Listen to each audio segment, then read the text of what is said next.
নির্বাচন ডিসেম্বরে নাকি জুনে এ নিয়ে দোলাচল থাকলেও লন্ডন বৈঠকে অনেকটা অবসান হয়েছে সেই বিতর্কের। এখন শুরু হয়েছে নতুন বিতর্ক। নির্বাচন হবে প্রচলিত নাকি পিআর পদ্ধতিতে, এ নিয়ে প্রধান রাজনৈতিক দলগুলোর মধ্যে বিভেদ দেখা দিয়েছে।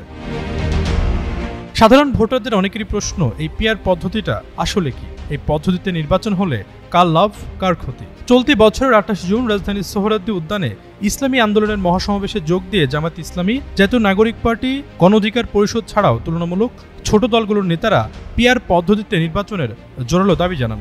তথ্য বলছে, পিআর পদ্ধতিতে নির্বাচনের ধারণা বাংলাদেশের প্রথম হলেও বর্তমান বিশ্বের 117টি গণতান্ত্রিক দেশের মধ্যে 91টি দেশ এই ব্যবস্থা নির্বাচনের আয়োজন করে থাকে। পিআর বা আনুপাতিক নির্বাচনের ব্যবস্থা হলো এমন একটি পদ্ধতি যেখানে ভোটারদের রায় প্রতিফলিত হবে রাজনৈতিক দলগুলোর ভোট প্রাপ্তির হার অনুযায়ী। অর্থাৎ কোনো দল যদি 10% ভোট পায় তাহলে সংসদে তাদের আসন হবে 10% হারে। আরও পরিষ্কার করে বললে, সারা দেশে কোনো আসন না জিতেও মোট ভোটের 10% পেলে সংসদে 300 আসনের মধ্যে সেই দল বাগিয়ে নেবে 30টি আসন। ফলে তুলনামূলক ছোট দলগুলোর টার্গেট এটাই।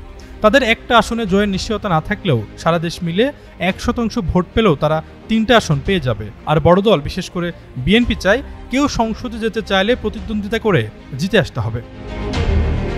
বাংলাদেশে প্রচলিত নির্বাচন ব্যবস্থায় তুলনামূলক ছোট দলগুলো বড় দলগুলোর সঙ্গে জোটবদ্ধ হয়ে নির্বাচন না করলে সংসদে প্রতিনিধিত্ব করা অসম্ভব হয়ে পড়ে। কিন্তু পিআর পদ্ধতিতে ভোট হলে ছোট দলগুলোকে আর বড় দলগুলোর দিকে তাকিয়ে থাকতে হবে না। এককভাবে নির্বাচনে অংশ নিয়েও 1% ভোট পেলেও সংসদে আসন পাবে।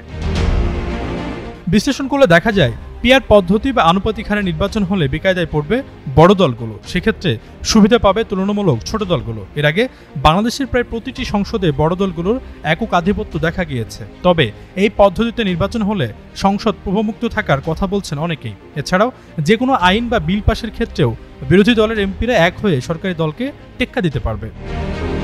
আশরাফুল ইসলাম, যুগান্তর নিউজ।